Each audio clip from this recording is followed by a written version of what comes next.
A few weeks ago, I was chatting with another maker online and mentioned that I had discussed our strategy for using both Etsy and our own website in selling our ceramics with Cara Terra on a podcast episode. She asked for a link to that episode, and then I realized, in fact, that conversation is scattered amongst a number of conversations throughout many episodes, and not just in one easy-to-find singular link. So, naturally, here we are, making that singular link right now. Welcome back for another solo episode from our The Launch series, where I dig into the firsthand experiences Francesco and I are having in starting our own ceramics business. It's not entirely a progressive series, so don't worry if this is the first time you're hearing about it. There's no need to hit pause and scroll back right at this moment. However, if you get to the end of this episode and you do want to start back from the beginning, episode number 406 is where we kick it all off. And I'll link to that in the show notes to make it quick and easy. But anyway, back to the point. Etsy versus websites. It is a question I see endlessly online. And often when I see it asked, the responses in the comments are flooded with either how horrible Etsy is, followed immediately by someone actually saying how much money they've made on Etsy and how they wouldn't have a business without it, and then followed again by someone saying you absolutely must have your own website if you're going to actually do this thing. No questions asked. Back and forth, the argument goes. Needless to say, it's not only a bit confusing, it's downright unhelpful. Much like anything else in life, there are pros and cons to either option. And we're going to dig through those pros and cons right after a brief word from our sponsors. Today's episode is brought to you by the Rosenfield collection of functional ceramic art. The collection exists as an online source for research and inspiration, featuring photos of objects made by over 1,000 artists. The images are high quality and can be used with no permission required, making them a great source for students and teachers.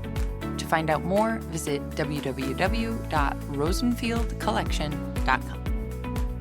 This episode is also sponsored by the Archie Bray Clay business, home of Bray Patch, a ceramic patching material that is best used for filling cracks and bonding breaks. Bray Patch can be applied to either green or bisqueware and fired up to cone 10. It fires paper white but can be tinted using your chosen clay body and be covered by opaque glaze or slip. Order anytime online at archiebrayclay.com. Now, on with the show. Welcome to the Maker's Playbook, the show where we talk all about what it's really like to make a living from the things you make. I'm your host, seasoned entrepreneur of 14 years, Rebecca Ikis Cara.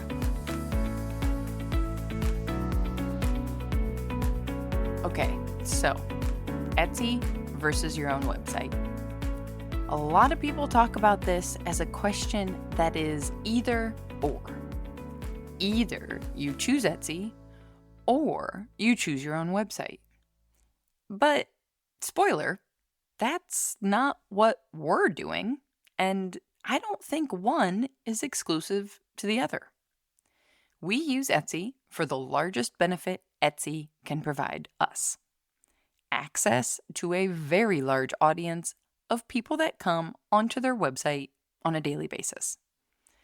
According to my robust research, in other words, the very first result in Google when I searched average number of Etsy users, apparently Etsy had 97.3 million active buyers worldwide in 2023.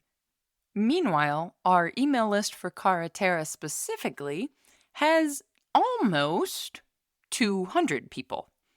So, yeah, there are a few more customers on Etsy than our own website right now. However, as has been pointed out plenty of times, Etsy is rented internet real estate. We have no control over what they decide to do with the algorithm. And if they suddenly decide they want to shut down our shop, they can do so without warning, as has happened to other makers. And we'd have no access to those 97 million customers. So it's not exactly the safest way to grow a business long term. That's why we don't actually send anyone to Etsy. I want you to hear that again. We do not send anyone to our Etsy shop. Etsy purely brings us sales. In that little How Shoppers Find You section of the Etsy stats page, as of the day of my writing this episode, it's showing Etsy brought 90% of visits. And the other 10% that Etsy thinks we brought directly, what they're classifying as direct, is actually showing as coming from Pinterest. And let me tell you, I have done zero work on Pinterest for our ceramics business.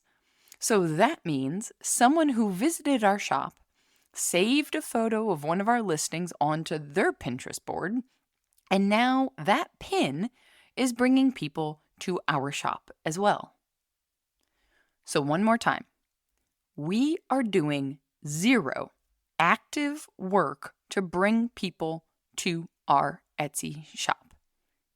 Now, I'll explain later how we first got these Etsy eyeballs on our listings, but hang tight for just a minute on that. My point here is that the audience we are working our butts off to grow by participating in shows and markets, by paying for advertising in a local magazine, by sending out regular email newsletters, and by learning from experts like Allie Mason, who was just on the previous episode, how to grow our Instagram following in a meaningful and sustainable way.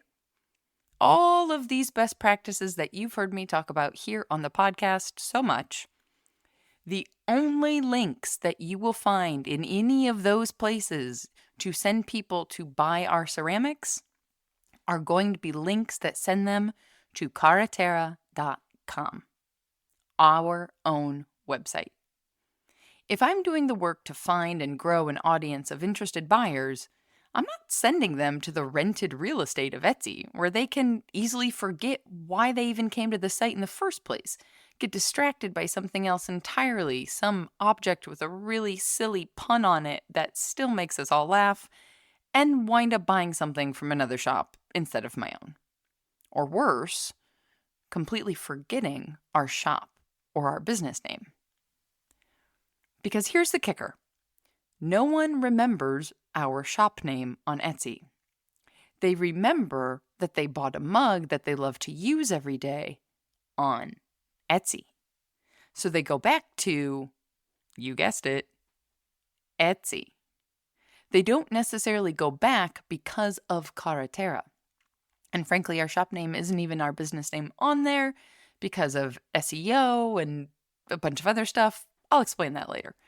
If you don't believe me on this, I want you to pay attention to people's responses if you see someone wearing a cute shirt with a clever phrase on it, or actually more likely a kitchen towel that has something really funny on it. If you ask a friend where she bought those matching glass containers with silly names for Q-tips and cotton swabs that are in her bathroom the next time you're over there, stuff like that. Do they tell you they bought it from a specific named store that they found on Etsy? Or does she just say she got it on Etsy? Because honestly, even I'm guilty of this. The people that we are meeting in person, however, at our local farmers market or an art festival, those people remember us. They remember Rebecca and Francesco. And hopefully they remember the business name if we're lucky. Okay, let's be honest. They actually just remember Francesco. I mean, what American woman doesn't fall for a European accent? Am I right? I'm only half joking, actually. Anyway, the point is, the audience we are growing ourselves and meeting directly whether that be in person or virtually via social media, those people never interact with our Etsy store. This is why I said earlier that our Etsy store doesn't even have our business name in the searchable store name, because if they remember our business name, if they took a business card from meeting us at a market and then they type Cara Terra into the Google search, we don't want Etsy coming up first. And that website has been around a lot longer than our own website, so it was coming up first. But I digress. The point is, I'm not going to lose the fees to Etsy if Etsy hasn't done any of the work to earn those fees. And while I don't love losing those fees anyway, honestly, it's just the cost of doing business and can be filed under a marketing budget. It's the cost of having access to 97 million people.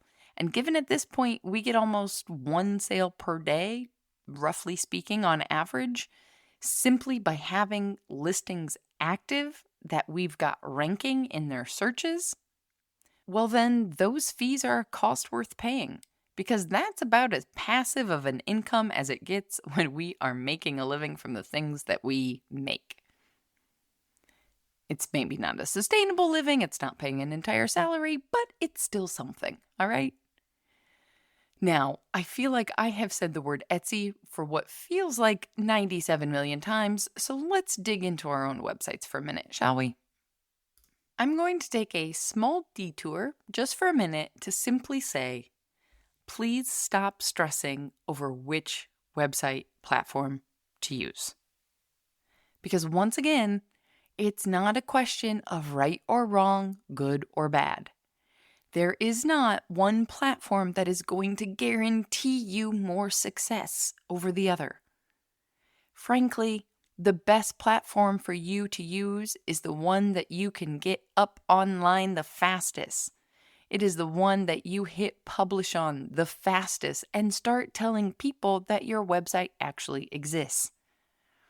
Of course, Shopify has a ton of extra bells and whistles and features specifically for e-commerce. Absolutely they do. And when I spent a few months hyper-analyzing the website platforms out there, my research also led me to deciding that Shopify was the best way to go. That is, until I actually started trying to use the darn platform. And as a graphic designer who built her first ever website over 14 years ago using Dreamweaver and HTML, as clunky as that was in the day, I can confidently say I am pretty darn comfortable working my way around a website design platform.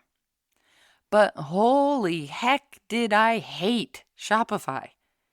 Now don't get me wrong, there are plenty of makers out there who are very happy with their Shopify stores. If you have one and you love it, please, oh please, do not take what I'm saying to mean that you need to go change websites. Don't fix it if it ain't broken, my friends. If it's working for you, awesome. But for me, the designer in me wanted control. And I wanted to be able to make changes to templates and changes to spacing in between sections and images and the letting of the text and a lot of other seemingly simple things I could do on other platforms that were impossibly frustrating to do on Shopify.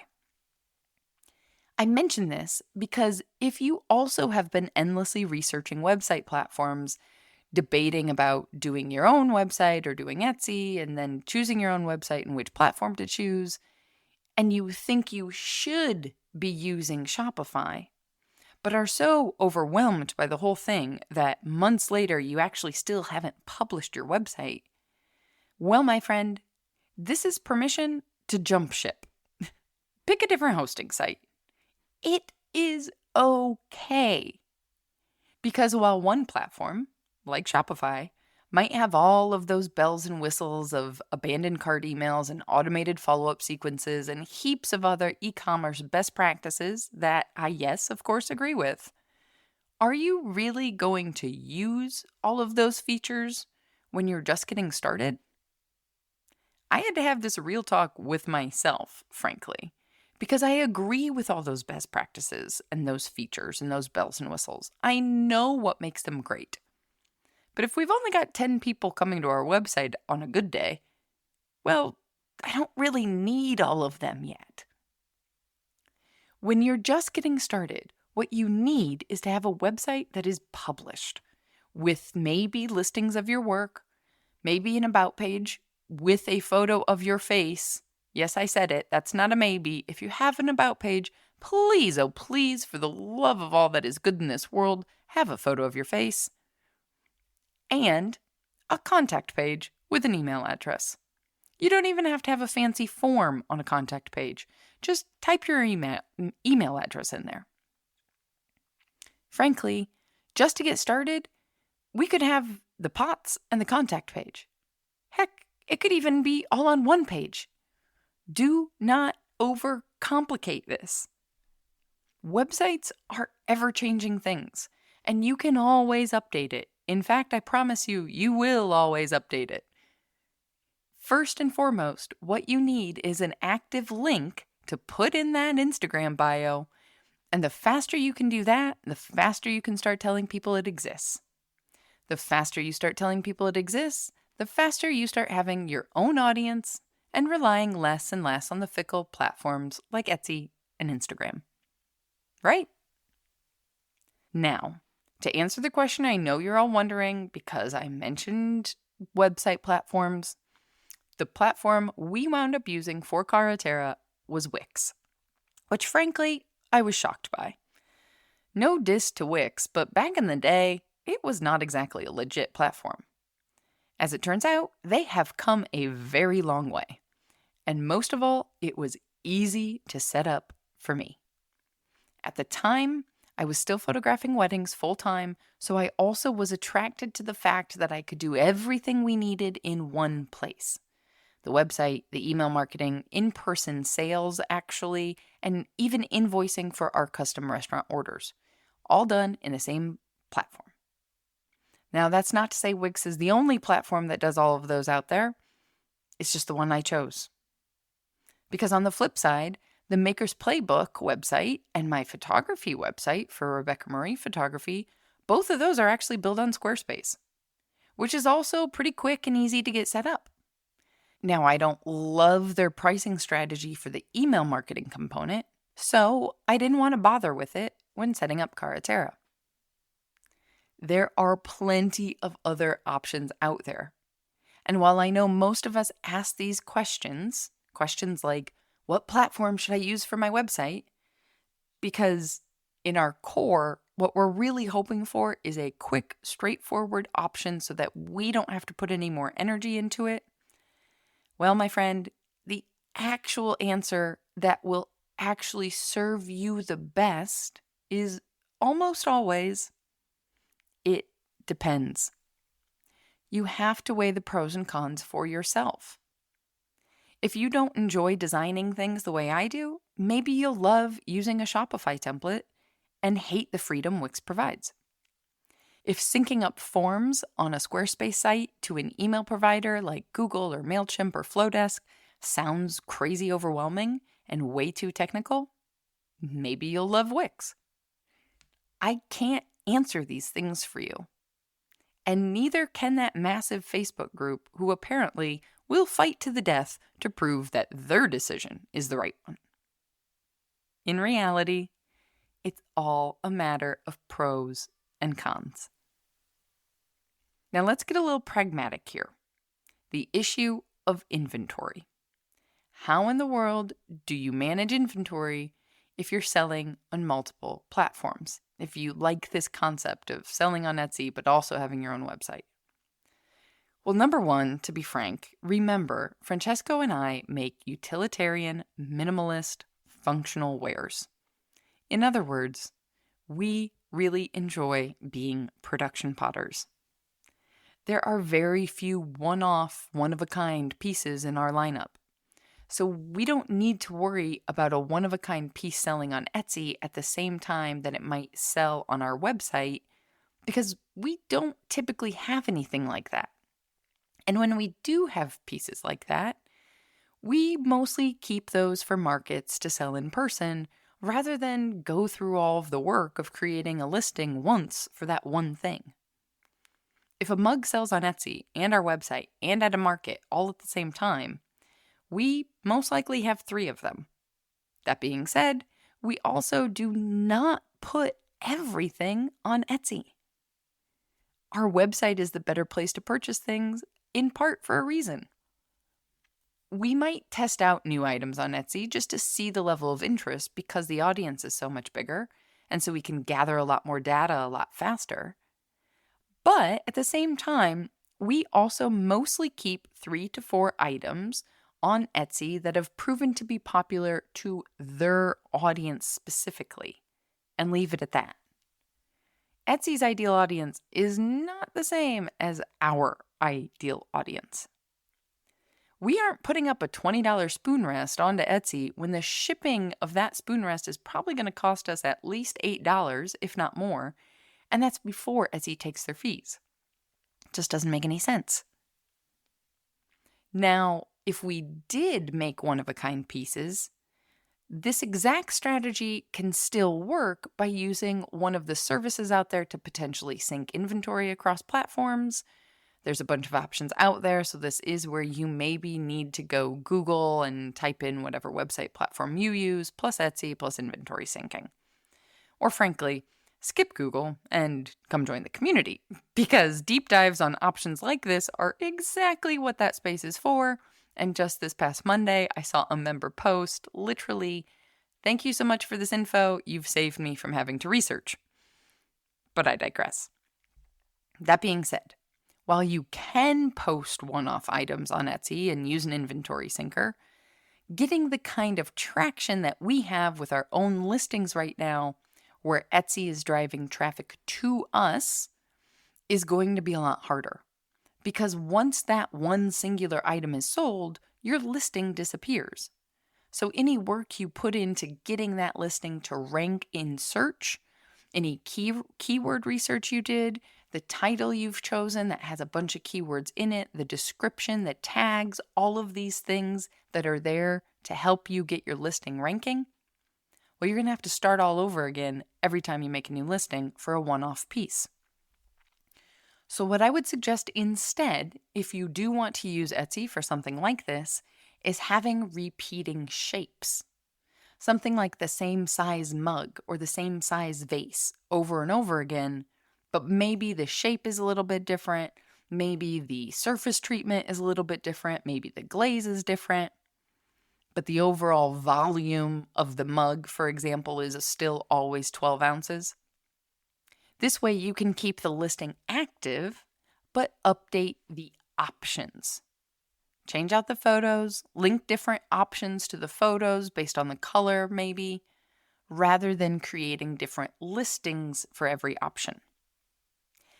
Now this is getting a little bit into the weeds on Etsy strategy, and that's probably a completely different episode for the podcast for another day. So let's get back to the pros and cons. Etsy pros. There's a large audience. If you're starting out and don't have access to a lot of people to sell your work to, it is a great way to get yourself seen and out there. Etsy Pro, they automatically remit sales tax, which means they automatically pay the sales tax every time you have an order, which means you don't have to do it. Honestly, this fact right here, if you're mostly making what you make as a hobby and you simply want to get the inventory out the door because you don't have that much storage space, but your full salary is maybe from another job, and so your taxes currently are pretty easy to file because you get a W-2 if you're in the US, the fact that Etsy does all the sales tax stuff is a really big pro. I'm not going to lie. This also probably feels like a really big pro right now because I'm recording this episode in April. But I digress. Pros for your own website. You own it, and you are in control of it. Goes without saying. Another pro is that you can gather contact information with permission from your customers, which in turn provides you with security should the wild world of the internet and the algorithms ever change. More than likely, even if your website goes down, you probably will always still be able to send an email in some form and you can contact your customers. And another pro of having your own website, your customers only experience your brand. That means over the long term, hopefully they will remember you. That also means you can set up the experience of your brand to reflect whatever you want it to. Do you make pottery because it slows down the frenetic pace of life, and you want customers who agree with a slower pace philosophy? On your own website, you can curate an experience that is all about that slowness, including even something like the speed of your shipping times. The experience a consumer has of your Etsy shop is the experience of Etsy, not you. And curating an experience can go really far in bringing you the right type of customers for your brand specifically. For example, on my wedding photography website, I had an FAQs, frequently asked questions page that answered some, of course, obviously frequently asked questions, popular questions, but also was a place where I could include questions I wanted my clients to consider. I wanted them to identify with certain values I was describing in the questions that I was mentioning. If they don't identify with that stuff after reading it, they probably aren't going to fill out the contact form and inquire about my services. And that's great. As a small business, I didn't have the capacity or the ability or the desire to respond to thousands of messages every day or even every week. I only wanted to hear from the people that I would be excited to work with. So on our own website, we can create a sort of funnel where people can self-select and choose whether or not they are our people. And then when you do receive a message, the odds of them being your ideal customer are a lot greater. But that's a whole different conversation, so let's make sure we get into the cons of both Etsy and your own website. Etsy con number 1, you can't directly gather customers' email addresses or contact information. Now, this is a huge con because for any future business growth, you are stuck with staying within the Etsy ecosystem.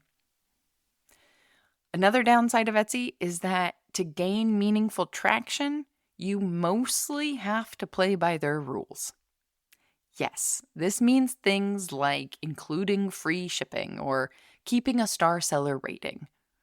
Now, let's be honest, free shipping for most of us just means we've factored in the cost of it into the price of our piece. Or that's what you should be doing. Etsy pretty clearly states what they prioritize in ranking listings. And it's going to be really hard to get any of those eyeballs for the 97 million buyers to see your work if you aren't using at least the majority of the features Etsy prioritizes. Now, I will say this. This is a big con because I personally am not actually afraid of a negative review. Because I know that since I can respond to any review publicly, I can have the opportunity to showcase to future customers how professionally we handle things if something doesn't go to plan. And or potentially politely and gently point out when someone is being unreasonable.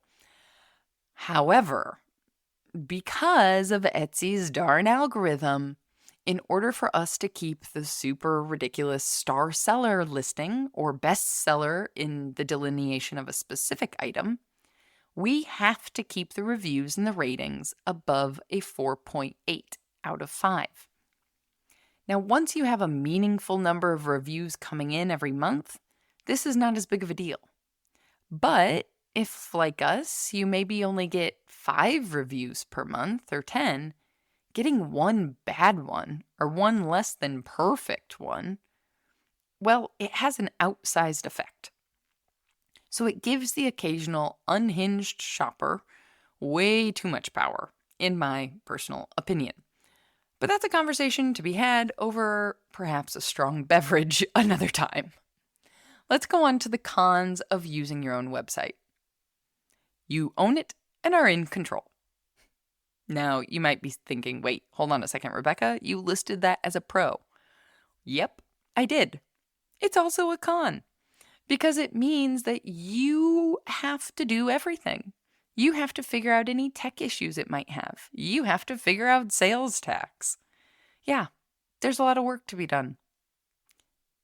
Another downside of your own website is that there is zero audience there until you start putting in the work to send people to it. This was exactly the reason we started with both Etsy and our own website. As two self-employed individuals, we needed a certain amount of income coming in as quickly as possible. Because as you all know, if you have listened to any other episode of the podcast, there is no other salary providing the healthcare. We are actively working on growing the traffic to our own website, of course, but the audience size is definitely not sustainable yet for a full salary, let alone two.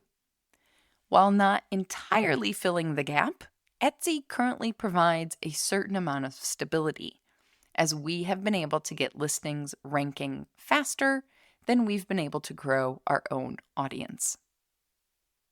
The point of all these pros and cons, and in fact the point of this entire episode, is to emphasize the importance of using platforms for what they are built for.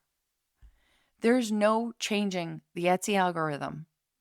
Do a bunch of Etsy's business practices annoy the crap out of me? Of course.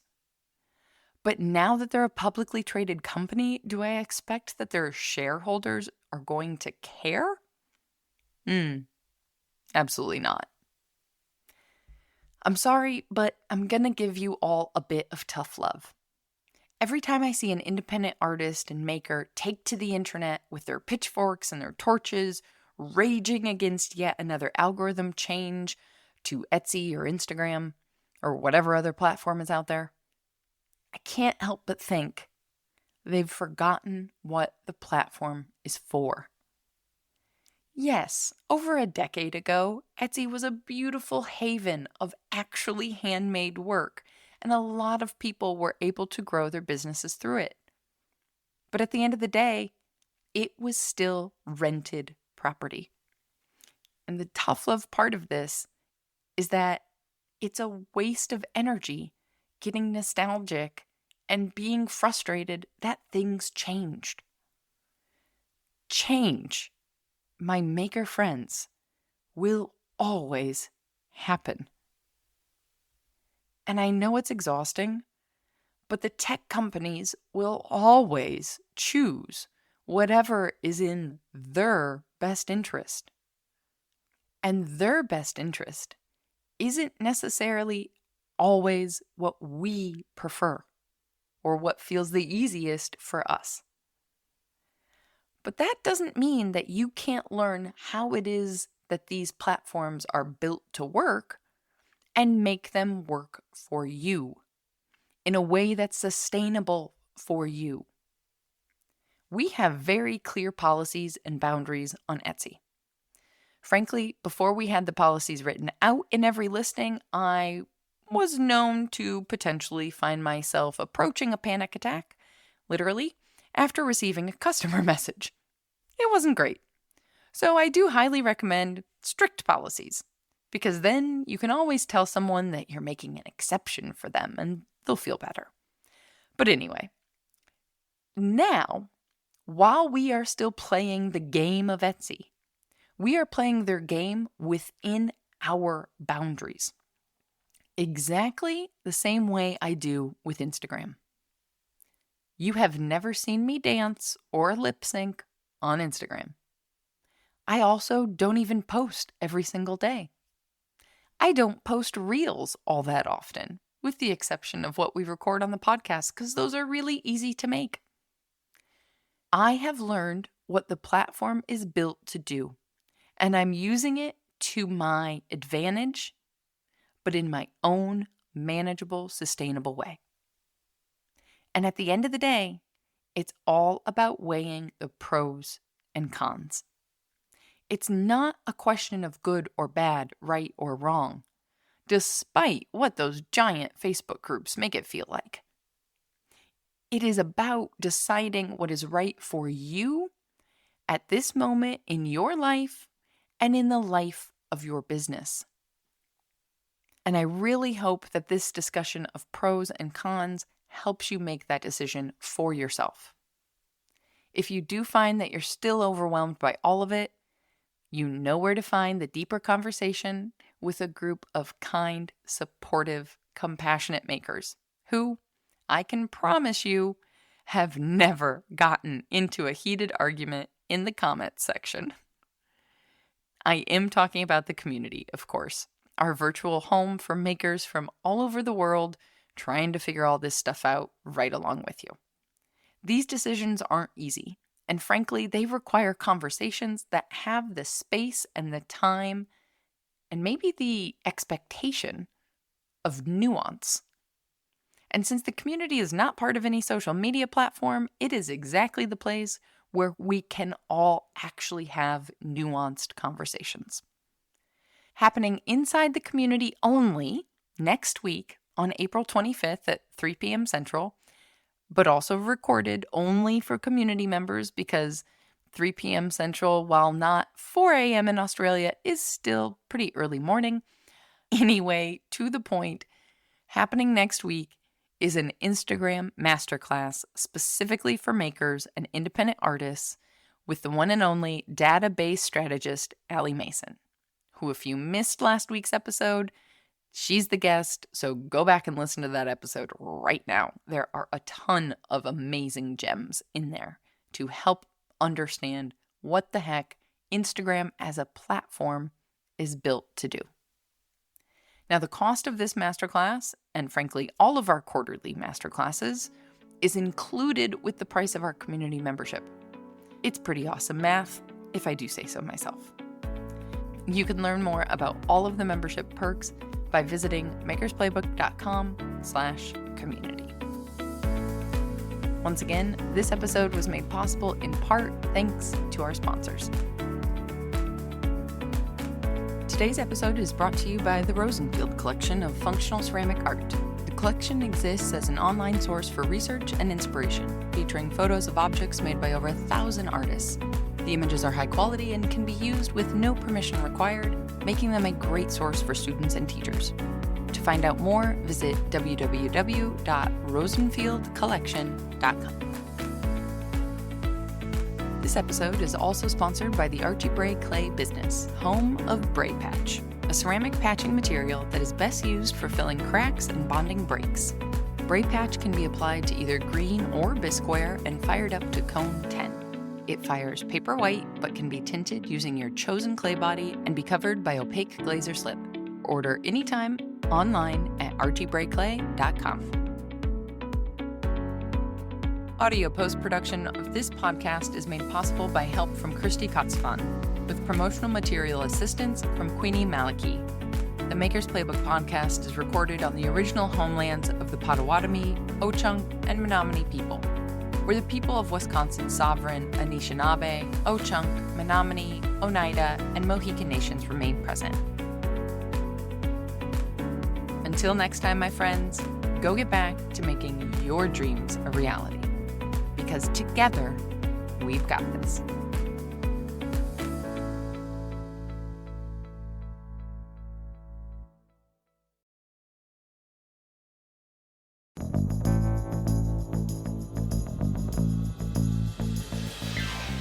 This podcast is a production of the Brickyard Network, an extension of the Archie Bray Foundation for the Ceramic Arts.